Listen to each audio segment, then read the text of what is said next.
outlook on the series. And man, this was a tough loss to drop. And of course, it was a winner go home, and we're pretty much done for the season. Not the way we would like to go out, but we started this game against the Spurs, I felt like, with SGA, Wallace, Lou Dort, Chet, and Hartenstein.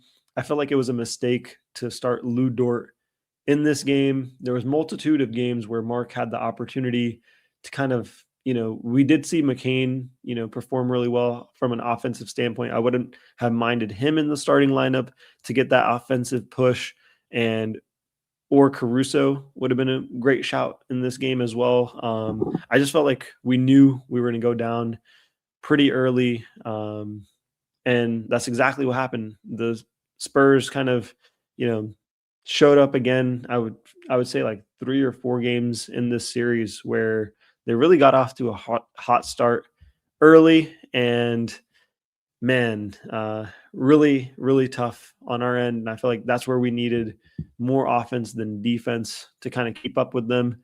And once they kind of get a 10-point lead, they're pretty tough for us to get back into the series. And I feel like the Knicks are probably going to experience the same thing when they face up against the Spurs.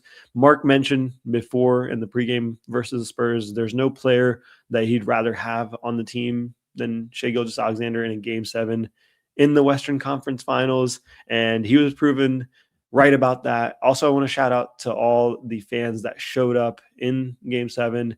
They were as loud as you could hear OKC chants, them chanting, them standing up the whole time. Shout out to everyone that was in Paycom for this series. And after that, like, we went down 18-27 to kind of start off. The Spurs were hot from the 3-point line. Jared McCain came in and provided the well-needed offense that we needed to kind of get us back into this game a little bit. And from there was a lot of successful challenges on our part, but I felt like we burned through our timeouts relatively early in this game, and that kind of bit us later down the line when we needed more timeouts to kind of slow down the game in the fourth quarter. So I felt like that was a little bit of a tactical mistake. Even though they worked out, like they kept us in the game, but it still didn't work out, I guess, maybe long term. I like to keep at least one challenge in the back pocket for fourth quarters in case there's a call, or even just from a timeout perspective, you can have additional timeouts to help, drop some plays. And we were, 6 points within catching up to them in that, last little stretch there. But then after that McCain flurry, the Thunder were down 25-32 in the first quarter. Obviously not ideal that we were down 14. We cut it down in half pretty much. And McCain had 8 points, including 2 threes to kind of bring us back into it. From there, it was kind of a back and forth affair. SGA had an outstanding second quarter. He kind of single-handedly willed the OKC Thunder in that second quarter back into the game. I felt like that was a huge storyline throughout this series, how poorly SGA was playing, but also he was playing without AJ, arguably the second or third best player this season. Also J-Dub, who's arguably the second best player on the team, missing for a lot of it. And of course, I know he played only 10 minutes, but for them both to be out, and still SGA has as much on his offensive shoulders that he has on the regular season, but during the playoffs, having 3 guys kind of looking at him the whole time, shadowing him, having Wemby down in the paint as well, definitely made it tough. There's no excuses there. He could have shot definitely better than he did in this series, but he's going to figure it out. He had a lot of assists. That's what I'm really proud about. He figured out how to get through double teams and triple teams, and I think he'll only improve as his career goes on. But we saw kind of what an MVP can do in a Game 7 scenario. So he was amazing. I felt like there could have been a possible flagrant foul call that happened with Caruso in the Castle situation. We pretty much ended up with a common foul. And then Lou Dort comes in, hits his 3-pointer of the game, and ties it up at 49-49. The Thunder defense plus pretty much SGA-led offense was rallying against a team with 3 top 5 draft picks, a 7-4 alien, Dylan Harper, who's going to be a superstar in the league at some point, and then Castle, who's one of the great two-way point guards in the league.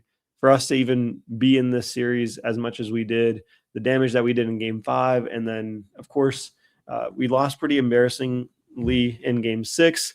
And then for us to even fight the way we did in this game, really proud of the team. The Thunder defense kind of held it down.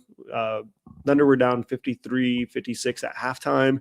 OKC once again had climbed back from another 14-point deficit at one point to take a 4-point lead, and then the Spurs ended up with a 7-0 run. And Game 7 pretty much was a nail-biter. This whole series was a nail-biter, and SGA at the halftime had 19 points, 8 of 11 from the field, 1 of 2 from the three-point line, 4 rebounds, 5 assists, a block, and that's what you expect from a back-to-back MVP.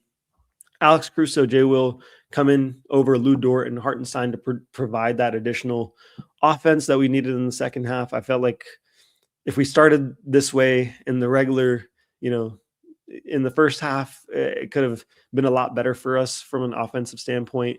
SGA just was amazing. Julian Champagnie, Harper, Vassell just hit a ton of big shots in this game and throughout the whole series, to be honest. And J. Will was pretty fantastic for us in this game. Got us back within 2 points. It was 77-79, 1 minute to go in the third quarter. Really close one. And then I felt like we didn't get a rest between the team, SGA. Like, it was just really tough the whole time around. We saw, Wemby do his thing. And after 3 quarters, the Thunder were only down 77-80. The NBA Finals was still within grasp in this game. And we had Steven Adams, of course, show up in the stands. SGA started on the bench in the fourth quarter. I felt like that was a mistake.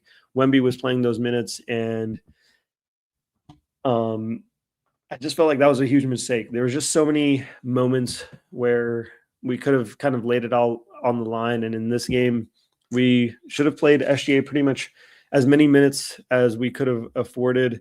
And we've seen a lot of, the quarters where SGA kind of sits in the beginning, comes in.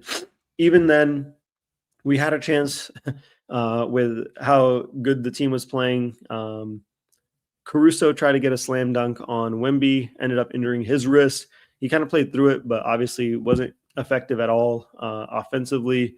The Spurs just kept draining 3 after 3, and eventually, it just took a toll on us. Wemby did have 5 fouls with about 8 minutes to go. We didn't attack him or Castle, who also was on 5 fouls. I felt like that was a mistake on our part. OKC was within 6 points with about 7 minutes to go, 91-97. SGA hit huge shots, and he was phenomenal with about 33 points in 36 minutes on 11 of 19 shooting at that point. And Cason Wallace hit some timely threes to kind of keep us into this game. And then we did ultimately fall to this, great Spurs team that has just a great overall camaraderie, I would say, similar to what the Thunder had. They ended up winning 111-103 against us. As far as final score lines, Champagnie had 20, Victor had 22, De'Aaron Fox with 15, Castle with 16, Vassell ended up with 11, Harper had 12, and Keldon Johnson, who had 2 big threes as well, had 11 points in this one. The Thunder, Cason Wallace had 17, Shai had 35 on 12 of 21.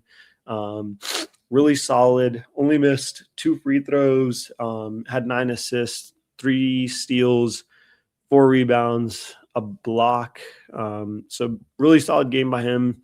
J. Will had 11, McCain had 12, Caruso had 12, and that was kind of prior to the injury. He didn't shoot too well in this game, but he gave it his all in this game as well. Hartenstein had 7 points in 21 minutes.